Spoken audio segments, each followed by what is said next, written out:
Pong hadn't even hit the UK. So I'm a gamer who started gaming before video games even happened in the country I happen to live in. Pong was a thing in the US in 72. In the UK, it wasn't. I'm from the UK, by the way, in case you hadn't worked it out already. What we had amusements arcades. And they also had games in places like pubs and working men's clubs and stuff like that. And I used to hang out in a working men's club.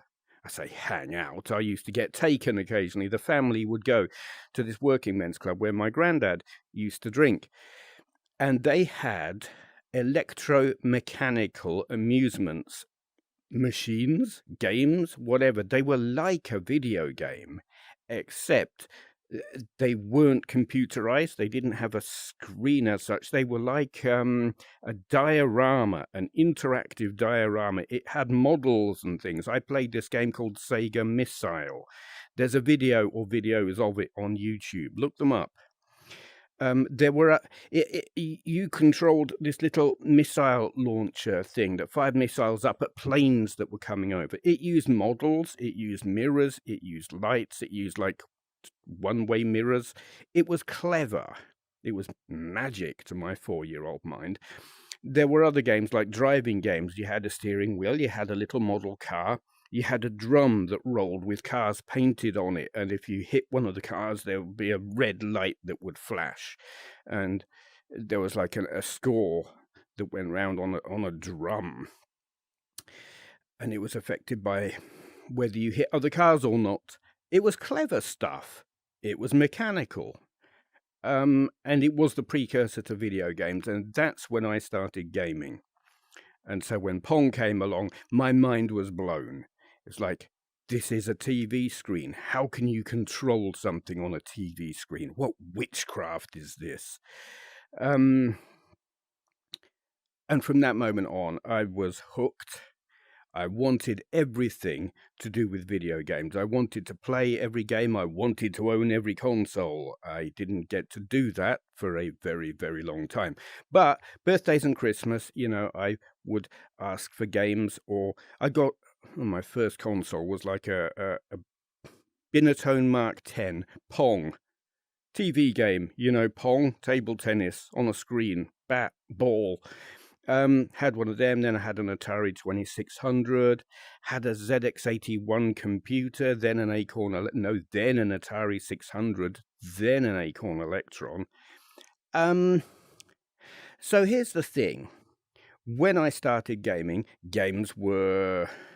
Well, everyone wanted to have a go on the amusements, and they would play Pong. Age didn't really matter for a time. Then home gaming... And it was largely seen as for kids. Adults would maybe have a go, think that's amusing, leave it for the kids. And it was seen as for kids and for young kids, which is fine when you're a young kid. But then I hit my teens, my mid and late teens, I was still gaming. People who had started gaming at the same time as me had stopped. Because that's for kids. And they were saying to me, why are you still doing this? That's for kids. Why are you playing video games? And my answer was, it's fun. Why would I stop? It doesn't stop being fun because you get older. These people saying that's for kids, they don't know. How would they know? They've never played it. They're older than we are. And they have never played them, and they're saying it's for kids. It's not their place to say what's fun to people of our age. I carried on. I ignored the criticism and the childish boy comments and whatever, carried on gaming.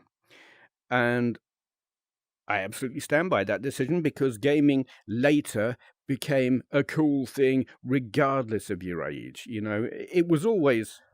To begin with, geeks and nerds. I was an absolute geek. No, I make no bones about it. I'm still an utter geek. But there was this period where, probably around late 80s, I would say, the first generation of gamers had largely quit gaming. And there was a gap where only kids were playing it, except for people like me who carried on. So here we are, VR chat, and you've got this big gap. There were people who played games in the early 80s, late 70s, early 80s, who stopped. You don't get many of them here. They were gamers.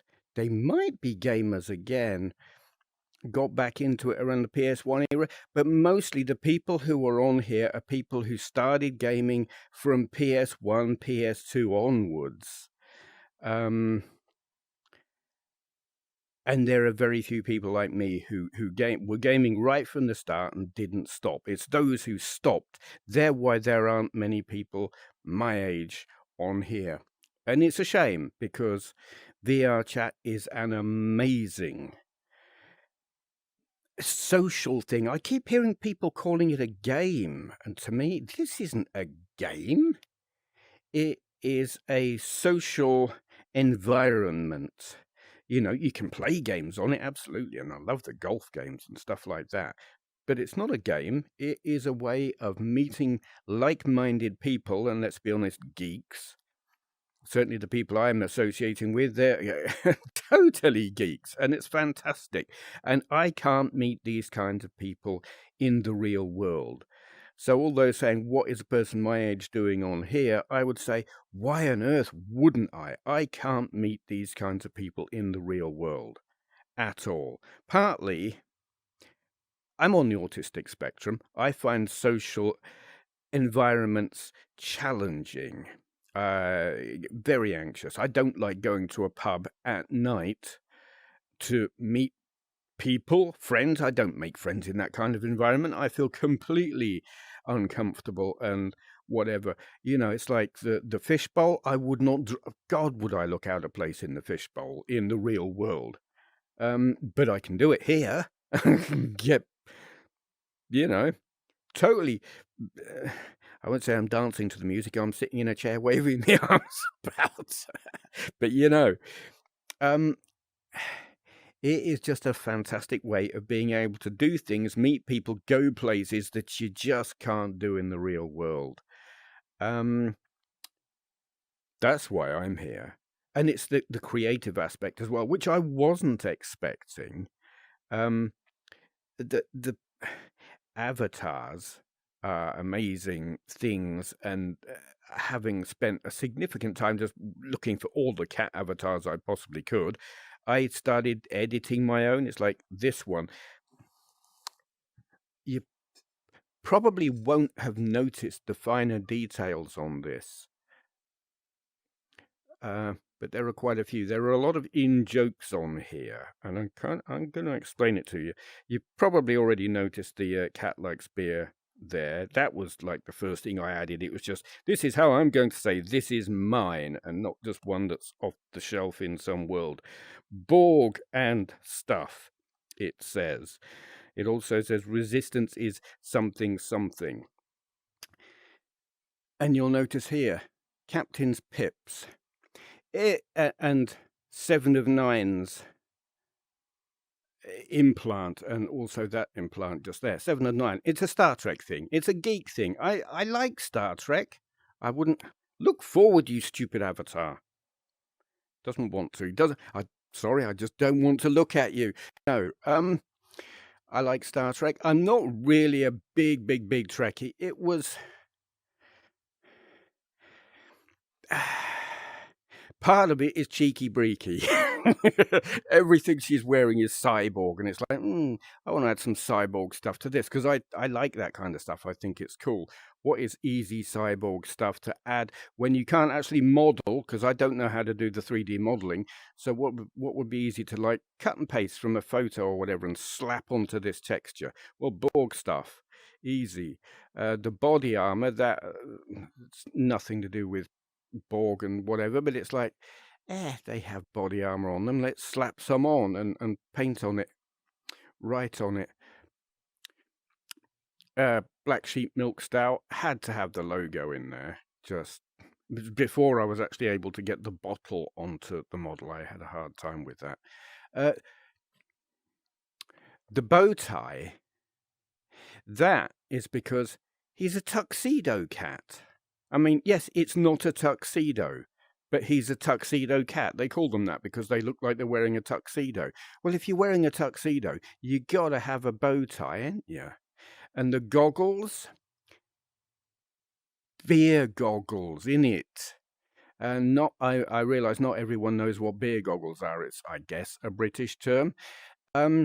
It refers to the state a person is in when they're drunk or have had a few too many, and they find people of the opposite sex more attractive than they otherwise might. You know, a guy or a woman who is perhaps not that pretty or good looking or whatever, but you take them home anyway, or go with them, whatever. That's beer goggles. It's you know, impaired judgment due to alcoholic consumption. That's, you know, it's a joke.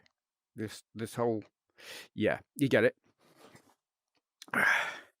The milk stout, obvious. It's my favourite beer. This is real. This milk stout, Black Sheep milk stout, it is a real beer. 9 times out of 10, if you see me drinking, not doing this, but doing this, if you see me doing that, I'm drinking this stuff. It's lovely. It's like Guinness, but better. It's brewed with brown malt and lactose. Is it lactose? Yes, lactose. Milk, the sugar you get in milk. It's really nice. So, that's kind of everything I've got to say about this guy, I think.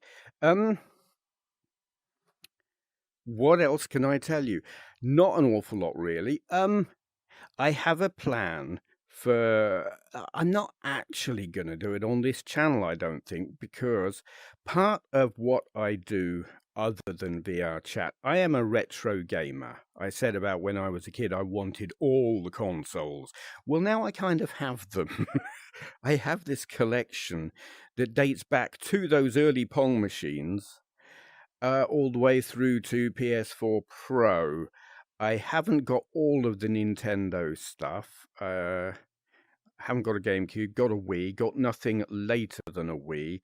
Xbox, got nothing later than a 360. I've got pretty much everything else.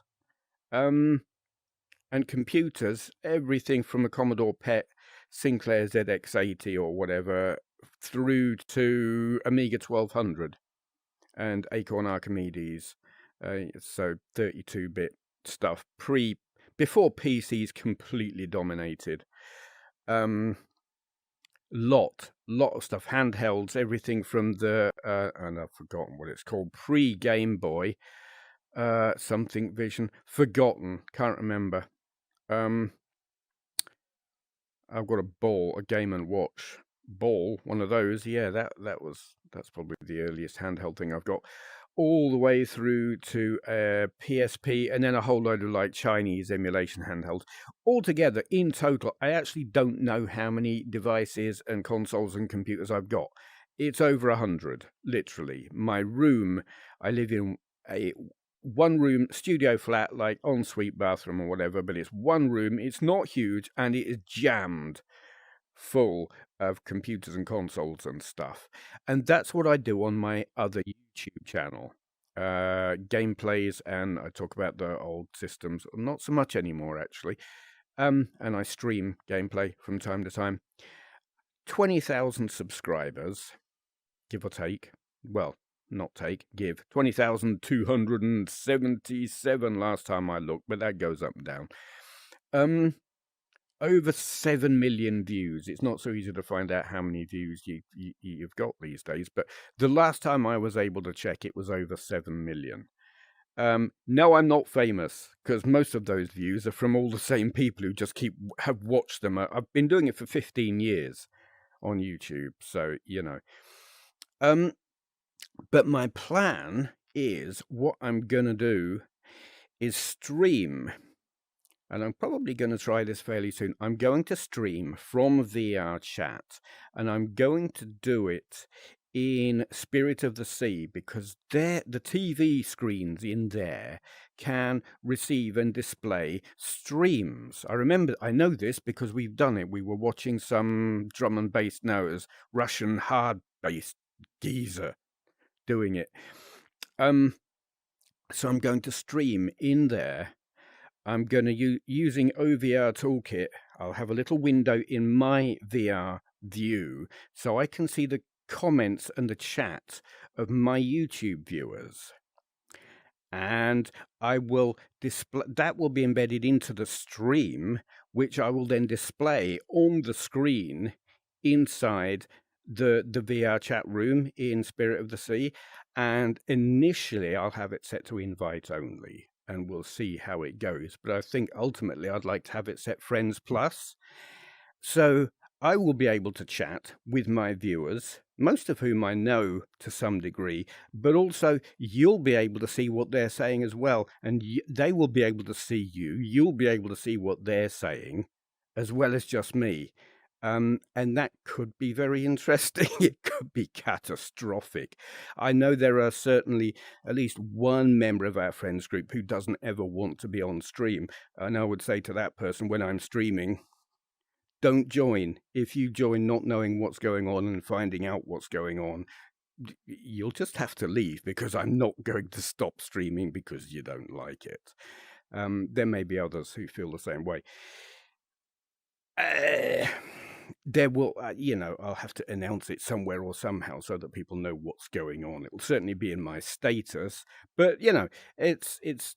I'm going to try it and see how well it works, because I don't know what it'll do to my frame rate, the viability of streaming and doing VR chat at the same time. We will see. Because that's going to be kind of a three-way stream, isn't it? Or there's going to be the data stream from VR chat itself that makes VR chat work. There's going to be the video stream coming from me, but then coming back into the room that we're in, and then back to... yeah. That'll be fun. We'll see how it works. Gonna try it anyway. Other things? Don't know. This is where we're at. I don't know if I'm going to do more videos on this channel. I don't know if they're going to be meowing or talking. Feel free to ask questions. Mostly, though, back in VR chat, I'm going to continue to meow. And I mean, it's a fair question with when within our friends group, who've mostly heard me speak, why continue to meow? Partly because it's fun, partly... Sometimes I just don't have anything to say, and it's easier to just go meow. Hang out, be interactive whilst actually having nothing to say. In public rooms with people who I don't know, I find meowing to be I don't know about essential, very, very useful. It is a great idiot filter, because if someone will take the time to have a conversation with me when all I'm doing is meow, it shows, firstly, they're very open-minded, which I like, and that they're accepting of weirdos who just meow. It shows a certain mindset that I like and that I value. And if someone will take the time to speak to me while I'm meowing, they're absolutely the kind of person who I am interested in getting to know, to the extent that you can get to know someone when all you do is meow. It's an idiot filter. The number of people who are just like, hey, how are you? Meow. Sod you, can't be bothered. I get it. They don't want to put in the effort. No problem. Off they go. And I won't be wasting my time trying to have any kind of conversation with someone who, to my mind, is not worth my time. I have found some of the most interesting people on VR chat are actually mutes. It takes a level of commitment to have a conversation with someone who doesn't speak. And I get that not everyone wants to do that. But they can be very, very interesting people. There you go. So meowing, very, very useful tool, and it is funny. From my perspective, I don't know about other people's, you know, but I will continue mostly to be meowing. There will be occasions where speaking is necessary or preferable. Sometimes I just want to have a conversation in a way that it's not possible through meowing or typing through OVR Toolkit or whatever it is. I forget which one is which. One of those OVR things where you've got the screen and type whatever. Yeah. Sometimes I'll talk. Mostly, I'm going to carry on meowing. Okay. I think that's all I want to say. I'm sure there are actually a dozen other things I wanted to say, but I can't remember. So I'm going to stop now. Thank you for watching.